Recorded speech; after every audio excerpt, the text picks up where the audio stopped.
Nshuti bakunzi ba Radio Maria Rwanda turabasuhuje. Uyu ni umwanya w'ikiganiro cya Caritas. Kuri uyu mugoroba muraganirizwa na Caritas ya Diocese Gatolika ya Byumba. Mu biganiro byatambutse twababwiye ko Caritas ya Diocese Gatolika ya Byumba kufatanya n'abafatanyabikorwa batandukanye bari mu bikorwa byo kurwanya imirire mibi n'igwingira mu bana bato.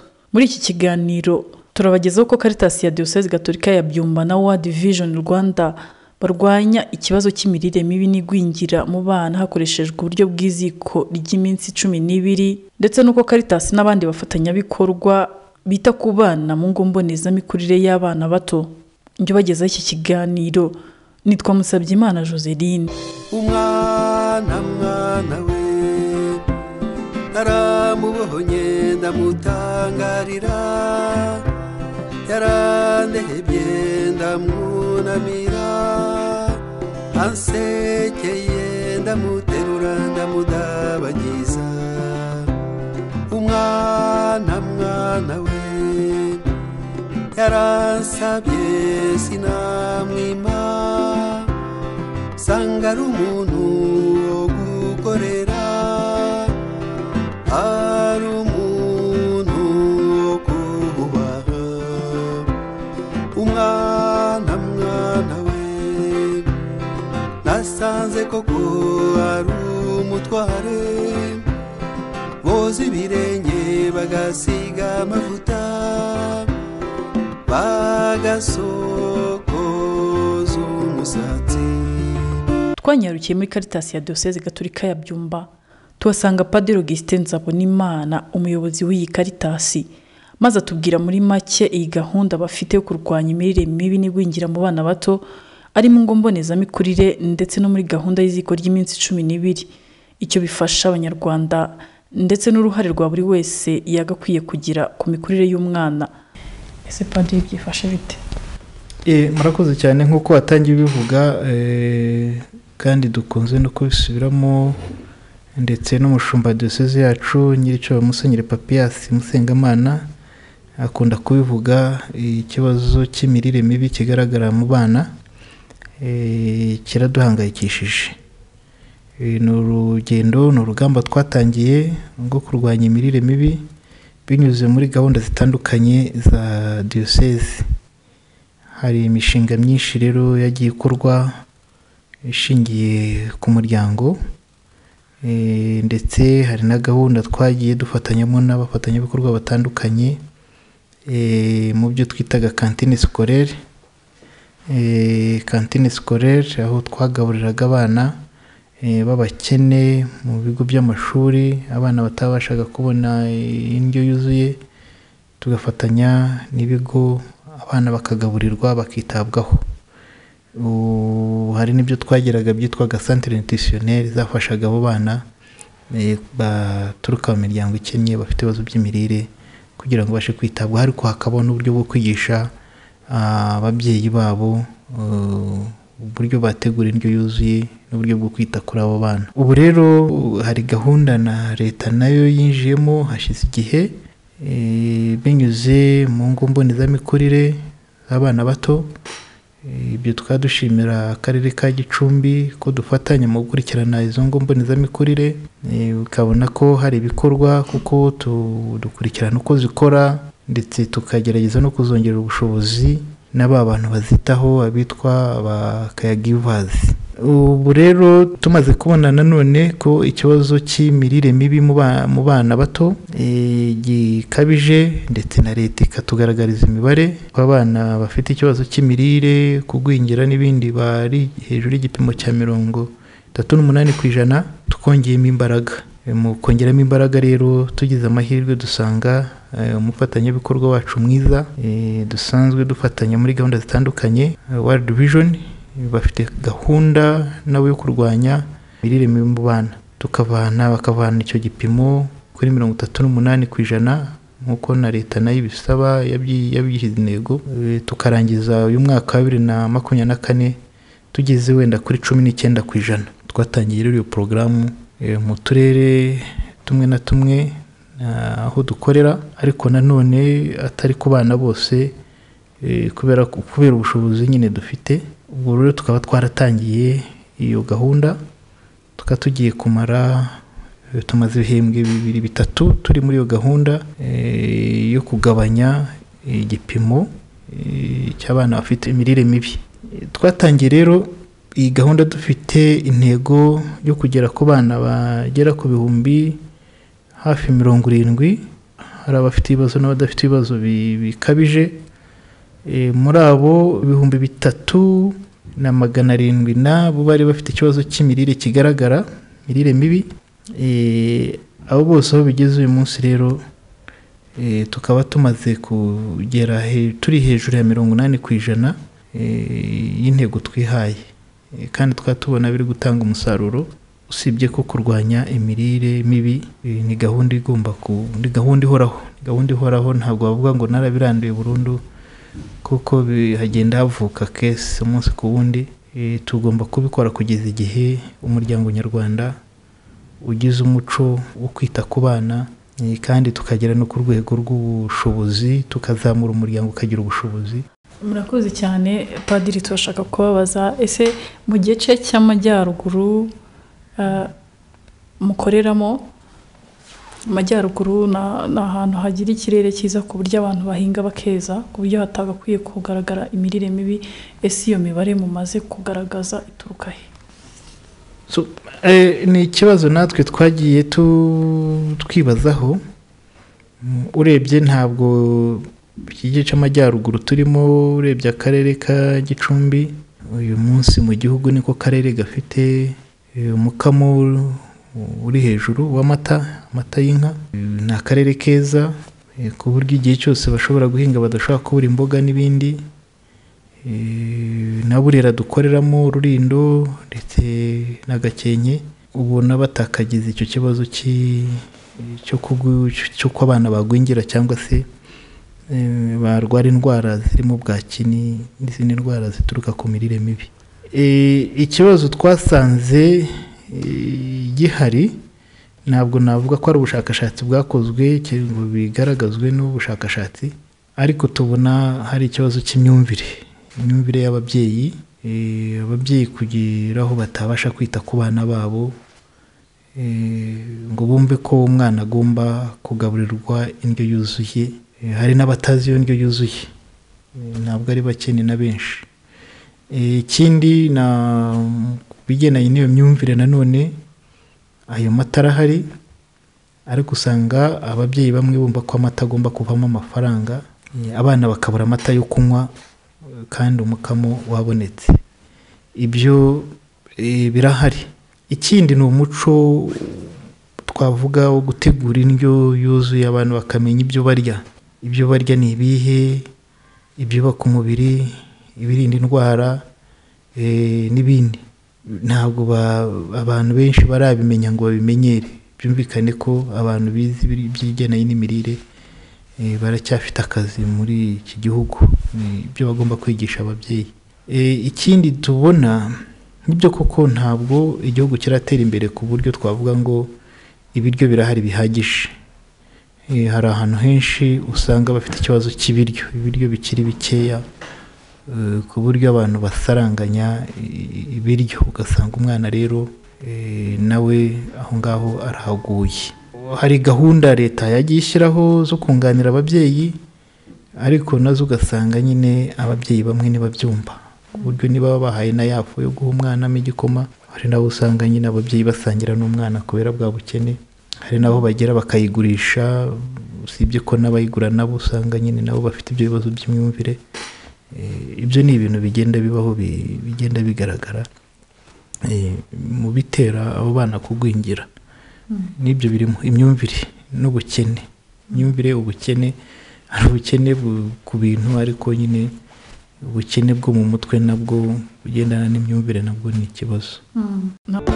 Nasanze umwana ari umwami, ufite umutima wera, umwami uhagwagahaga, umwami ufite ubuntu burakeye. ariko yashavuzwa inkuba zigakubita imirabyo igahumya amaso ibiyaga bikibirindura. Ntabwo twababaza uko musohoka muri iki kibazo kuko mwaragitangiye, ahubwo twagira ngo mutubwire nyakubahwa padiri mu nzira mwafashe yo kurwanya iyi mirire mibi kuri iki kigero, murabona biri mu nzira zimeze gute?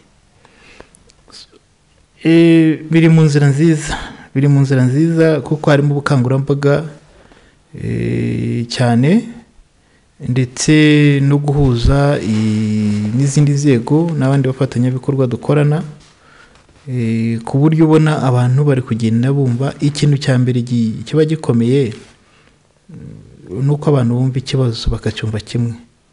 Ikigaragara ni uko ikibazo ari leta y'u Rwanda n'abafatanyabikorwa, ikibazo turi kucyumva kimwe, kirahari. Ikibazo cy'imirire mibi mu bana kirahari. Abandi babyumva ubu ngubu no bari kugenda babyumva ku kigero cyiza ni ababyeyi nabo ntabwo bakivuga ngo umwana yarwaye bamuroze, ahubwo nabo bahita bamenya ko umwana yagize ikibazo cy'imirire mibi, ko nta biryo afite, ntanjye afite. Abenshi hari aho bigeze. Rero ikindi twavuga kinagaragaza ko ibyo bintu biri kugenda bifata indi ntera kandi nziza,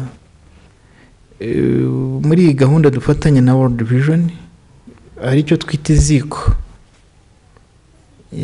ari byo twavuga, ibyo twahereyeho mbere na mbere byo kumanza tugascreeninga, tukareba abana bafite ibibazo by'imirire mibi, tukamara kubamenya, tukabashyira ku cyitwa iziko. Iryo ziko riteye rite rero? Ni ukuvuga ababyeyi bishyira hamwe mu mudugudu, mu isibo cyangwa ahandi, hanyuma bagashaka ibiryo biboneka iwabo. Twe nta biryo dutanga, twabanje kubibigisha tukabereka ibiboneka iwabo ni ibihe. Ni imboga, harimo izo kayote, harimo ibyo birayi, harimo ibyo bishyimbo, harimo amagi, ibiryo biboneka aho ngaho iwabo bakabizana aho ngaho. Noneho twebwe tukabafasha gutegura iyo ndyo yuzuye tugendeye ku biryo biboneka iwabo. Icyo tubafasha muri iryo ziko twakwita iziko rya communauté, tubafasha kubona iyo mbabura batekaho, tukabafasha kubona isafuriya, tukabafasha wenda kubona n'udusahani, ariko ibindi bashobora kubona iwabo nibo babyizanira. Inkwi, amazi, umunyu, ibyo byose bigendanye n'iziko. Icyavuyemo rero cyagaragaje ko bishoboka nuko twatangiye abana bari bafite ikibazo cy'imirire dukoresheje ibiryo biboneka muri communauté, twagikemuye ku kigero kiri hejuru ya 80%. Byumvikane ko rero ababyeyi bigishijwe, hakabaho uburyo bwo kubakurikirana, kubaba hafi, ibiryo biri muri communauté byadufasha gukemura ikibazo cy'imirire tudashyizemo. Ikindi twabonye nabo ubwabo batwisabiye kandi turi gukorera ubuvugizi, mu kongerera nyine ubushobozi imiryango, kuko hari imiryango wabonaga batabasha kubona iryo gi kandi bashoboye korora inkoko. Abo ngabo nabo turi gushaka ubushobozi kugira ngo babashe korora iyo nkoko, ariko iryo gi ntibumve ko ari iryo kujyana ku isoko, ahubwo ari ryo kugaburira wa mwana kugira ngo akure neza. Marie Chantal Uwingabire ni umukozi wa Caritas ya Diocese ya Byumba ushinzwe imirire. Aradusobanurira by'umwihariko uko gahunda y'iziko ry'iminsi 12 ikorwa. Murakoze. Muri make gahunda y'iziko ry'iminsi 12 iteye mu buryo bukurikira. Tubanza gupima abana bari hagati y'amezi 6 n'amezi 59.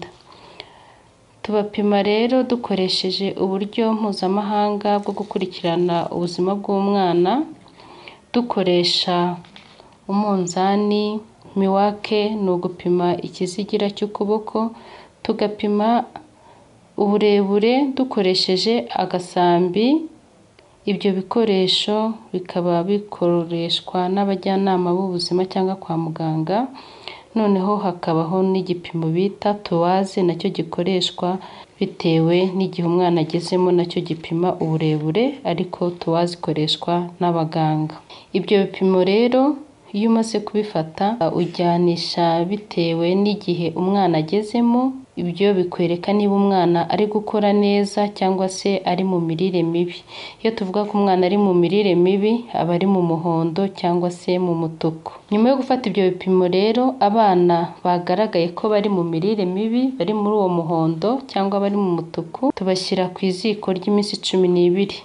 Iziko ry'iminsi 12 turishyiraho abana bazi kurya. Iyo umwana ari mu mutuku afite ubundi burwayi butandukanye, tumwohereza kwa muganga kugira ngo bamuvure ubwo burwayi afite. Iyo yaburangije rero abasha kuba yarya, araza agasanga abandi bana mu iziko ry'iminsi 12. Iyo umwana afite umutuku, ari mu mutuku ariko abasha kurya,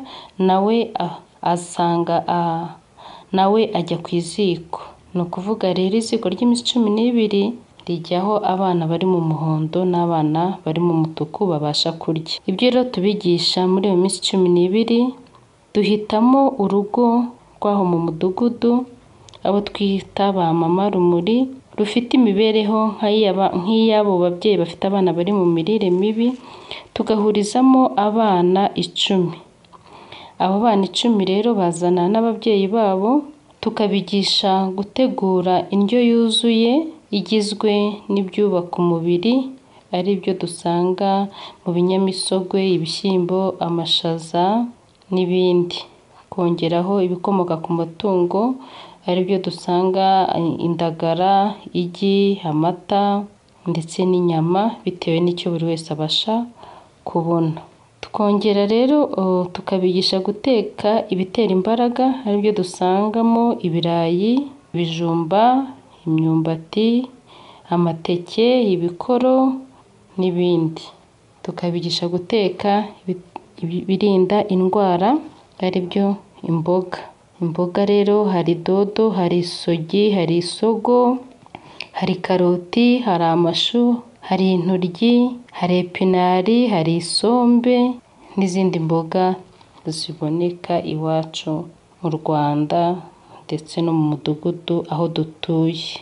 Tukabigisha rero no kurya imbuto, cyane cyane umuneke, avoka, ibinyomoro, marakuja, inanasi n'izindi bitewe n'izabonetse. Muri iyi minsi 12 rero ababyeyi bahurira hamwe bakiga guteka ibyo kurya baza kugaburira abana, kandi ibyo biryo bikaza kuba iyo bimaze gushya ni ukubinomba. Ikindi mu kubiteka dushyiramo umunyu kandi tugashyiramo n'amavuta, kubera ko ya mavuta atuma umubiri ugenda ukurura intungamubiri ukeneye buhoro buhoro. Niyo mpamvu tubabwira gushyiramo amavuta, kuko amavuta atuma umubiri ukurura neza intungamubiri. Iryo ziko ry'iminsi 12 bahera kuva ku munsi wa mbere, bakaza tukongera tukabafatira ibipimo kugira ngo turebe ibiro batangiranye, bakabafata na miwake. Tukanategura na meni cyangwa se gahunda y'ifunguro rya buri munsi. Tugenda duhinduranya rero kugera kuri wa munsi wa 12 kugira ngo abana bo kurya indyo imwe, kandi dufite ibiryo bitandukanye biboneka iwacu mu mudugudu. Tubigisha rero gukoresha iby'iwabo, ntabwo twebwe tubibashyira, tuganira nabo tukareba ibiboneka iwabo, noneho tukabigisha kubitegura birimo bwa bwoko butatu twamaze kuganira, twamaze kubibigisha ibyubaka umubiri, ibirinda indwara n'ibyongera imbaraga. Ubwo buryo rero mu gutegura gahunda y'ifunguro rya buri munsi, uyu munsi umwe azana ibishyimbo, undi akazana ibirayi, undi akazana ibitoki, undi akazana dodo, undi akazana avoka, undi akazana ifu y'igikoma. Iyo bihageze rero tugabana imirimo, bamwe bagakina n'abana, abandi bagateka igikoma, abandi bagategura ibyo kurya, abandi bakaza kugaburira abana. Iyo mirimo rero habaho kuyisaranganya kuri ba babyeyi 10 kugira ngo abana babone ibyo bakeneye kandi batahe bajye no gukora indi mirimo yo mu rugo. Iyo byakurikijwe neza rero iziko ntabwo rirenza amasaha 2. Mbere yo gutaha rero turongera tukaganira ku ifunguro rizategurwa ku munsi wa 2, gutyo n'ibyo buri wese azazana. Rero iyo abana babikurikiye neza, ababyeyi iyo batashye babikora no mu rugo, ku munsi wa 12 tukongera tugapima tukareba ibyo umwana yungutse. Abana rero bunguka amagarama uhereye ku magarama 200 kuzamura. Iminsi 12 yarangira, iyo dusanze nta umwana atariyongereye arasibira akongera agasubira ku iziko ry'iminsi 12. Abashoje neza barazamuye amagarama tukomeza kubakurikirana mu rugo. Mu rugo rero yasohotse ku iziko ry'iminsi 12 tumusura byibura 2 mu cyumweru kugira ngo wa mwana wari wungutse adasubira inyuma akomeza kurikize gahunda. Ari gahunda ndetse n'ingo mbonezamikurire y'abana bato byagiriye akamaro ababyeyi n'abana babikesha guhura bagatekera hamwe, ari nako biga ko bategura indyo yuzuye ikwiye kugaburirwa umwana. Mu ngo mbonezamikurire ho ababyeyi byabafashije kubona uko bakora imirimo yindi itandukanye yabateza imbere, baba basize abana babo ahantu hizewe ariho muri izo ngo mbonezamikurire ICDs. Banyita Murekatete Emerita, umwana yitwa Iranzi Aime Frank. Ngo kirijyanye n'ubuzima bw'abana, urebye ahanini ntago twari tuzi gutegura indyo y'abana uko yari imeze, ariko twabashe kubyiga turabifata uko umuntu ategura indyo y'umwana yuzuye. Kuvuga ngo impinduka zagaragaye, twararebye dusanga n'ubundi hari byinshi tutari twaramenye, ariko twahakuye ubumenyi. Umwana wanjye yiyongereyeho hafi ibiro 2 muri icyo gihe cy'iminsi 12. Muri iminsi 12 twayitabiriye buri munsi, twifashisha iby'iwacu duhinga mu iwacu, dukoresha imboga rwatsi n'ibijumba n'ibishyimbo, ibitoki, ibirayi n'ibindi. Yitwa Kimanizanye Josiane, umwana wanjye yitwa Izibyose Merisi Naome. Nakoze iminsi 12 mba mu gikoni. Mbere ntago nari nzi guteka, ariko ubu hari icyo narabashije kubona byo guteka mu mihindukire. Umwana wanjye nagiyeyo, ariko mu minsi mike umwana wanjye yaramaje kwiyongeraho ibindi biro n'imirire turayihindura. Twabashishikariza ko bagomba kujya muri iyi gahunda bagateka iminsi 12 bakamenya ubumenyi bwo kugira ngo batekere abana babo. Ibyo twatetse twabikuye iwacu mu rugo, amagi twayikuyeho, indagara n'ubunyobwa twarabyiguriye. Ibihingo cyambere ibijumba, kayote, ibishimbo n'ibindi byose twaba tubasha guhinga, mbese twabashije kubizana mu byo duteka. Buri munyamuryango twari turi kumwe dufatanyije igikorwa yagiye abasha kuzana icyo yaba afite. Ngewe niyumva neza kimwe n'abandi babyeyi dufatanije kurera muri rerero, kuko tuba tubona birenze ubwenge bwacu. Bibafasha iki? Icyo bidufasha ni cyinshi cyane, ko nko mu mikorere yacu ntago tukigora ngo abana baraba bari hehe, abana barasigara hehe, se umutekano wabo uraba umeze gute. Uragenda ugakora utekanye kandi ukanataha uzi ko umwana ari amahoro. Hanyuma ubibwirwa n'iki ko umwana ari amahoro? Akenshi tujya tuza kubasura, ukadomo kaba uri nko mu kazu ukaza ukareba uko umwana amerewe, ukabona abana baraho barakina, abana barafata icyo kunywa, barafata icyo kurya, bishimye mbese banezerewe. Mu rwego rwo kugira ngo umenye uko bari, hari ukuntu uza gusura nk'umwana ku ishuri nka kuri ababyeyi bajyaga baza kudusura. Natwe tujya tudomoka tukaza gusura abana tukareba uko bameze. Wowe by'umwihariko byagufashije iki? Ngewe by'umwihariko byaramfashije mu mikorere yanjye, kuko akenshi nabaga ngiye nko ku kazi nkabura aho nsiga umwana, naba se byabaye ngombwa yuko ntari bugeyo nabwo mu rugo, nkabona birabongamye cyane kuko hari ukuntu utabona uko ukora umwana ari kurira. Ariko aba barezi baradufasha cyane, uzana umwana rwose bakamufata neza, nawe ugakora utekanye kuko uzi ko umwana ameze neza. N'uruhe ruhare rwanyu nk'ababyeyi rero kugira ngo aya marerero agende neza? Uruhare rwacu nk'ababyeyi, tuba hafi abarimu bacu, tukaganira nabo, imbogamizi babona batubwira tukabafasha, natwe izo tubona nk'ababyeyi bakadufasha kugira ngo dufatanye mu mirerere n'imikurire y'abana. Ese imbogamizi muvuga? Imbogamizi nyine tubona, hari ukuntu umwana aba ari aho ngaho ukabona ntago ameze neza ukuntu. Of course hari nk'igihe umwana aba arwaye, hari ukuntu umwana aba atameze neza, kandi mwarimu atubwira ko umwana uko yaba ameze kose, usibye umwana uri mu bitaro agomba kuza akaba ari ku ishuri. Ariko hari igihe nyine bitewe nuko batubwira ko umwana tugomba kumuzana buri munsi, hari igihe ubona ari imbogamizi kubera ko kaba karwaye ukabona kabungamira abandi bana. Ariko aba barimo icyo badufasha, nubwo kaba karwaye baradufasha bakaba bari kumwe nako. Twebwe tubona nk'imbogamizi kubera ko umwana wawe arwaye uba wumva utamushyira undi muntu, ariko bo barabyihanganira bakatubwira ati ntacyo nimubazane. Padiri Augustin Nzabonimana, umuyobozi wa Caritas ya Diocese ya Byumba, hari icyo asaba ababyeyi n'abafatanyabikorwa by'umwihariko kugira ngo imirire mibi icike burundu maze umwana akure mu gihagararo anogeye Imana. Mbere na mbere ngenda ndashimira inzego zose dufatanya, ari inzego za leta, akarere ka Gicumbi dukorana n'utundi turere dukoreramo, nkashimira abafatanyabikorwa bacu harimo World Vision, nkashimira n'abandi bitangira uwo murimo dukorana umunsi ku wundi, ari aba baturage bo mu turere dukoreramo, aba volontaire, abakorerabushake bacu hirya no hino, abo bose dukorana ndabashimira kuko baritanga. Ubutumwa rero nabaha no gukomeza, kuko kurwanya imirire mibi mu bana ni urugamba turimo twese. Dukomeze urwo rugamba rero, ariko turukore mu bufatanye, tutabusanya izo nzego zose zitabusanya, hajyeho uburyo tureba uburyo twahuza imbaraga kugira ngo icyo gikorwa kizagende neza. Hanyuma ku babyeyi bo by'umwihariko, ndakeka ejo bundi twari turi mu nama n'abayobozi dufatanya mu mirenge itandukanye mu kugera ku tugari, ndetse n'abahagarariye abo babyeyi, tureba tuti ikibazo gihari ni ikihe nk'uko kimbaje tugitangira, ariko burya igisubizo cya mbere ku kibazo dufite kiri ku mubyeyi. Ndakeka mu Rwanda nta mubyeyi utazi kwita ku mwana we. Waba utabizi yaba afite ikibazo cy'umwihariko. Inzego nazo zo kumufasha umuntu ufite icyo kibazo zirahari, zashyizweho. Iyo numva umubyeyi utazi kwita ku mwana we afite ikibazo. Rero inzego dukorana ari natwe nk'abafatanyabikorwa, uwo muntu tugomba kumwegera tukamufasha kumva neza inshingano ze.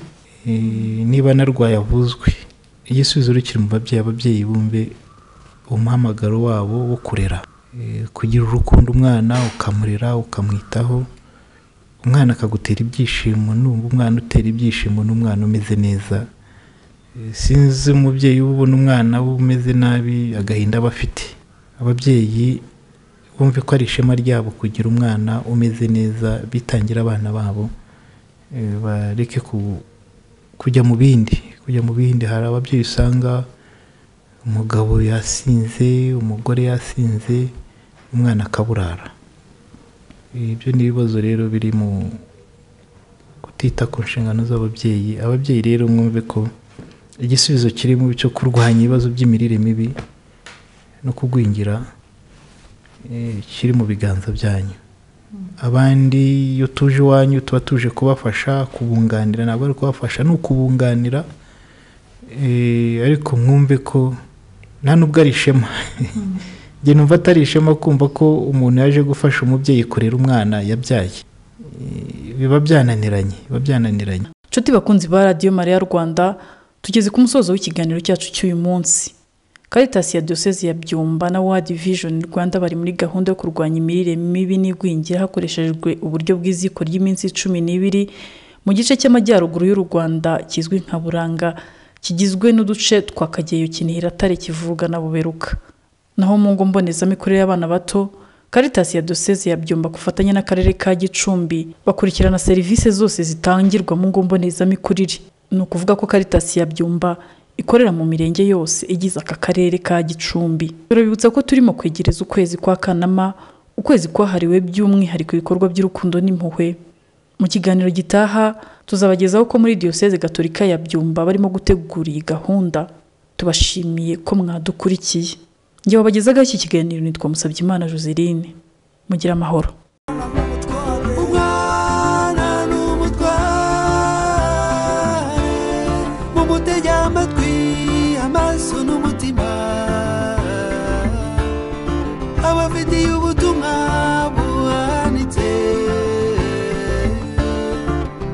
Mukamusuzugure ngo mumusha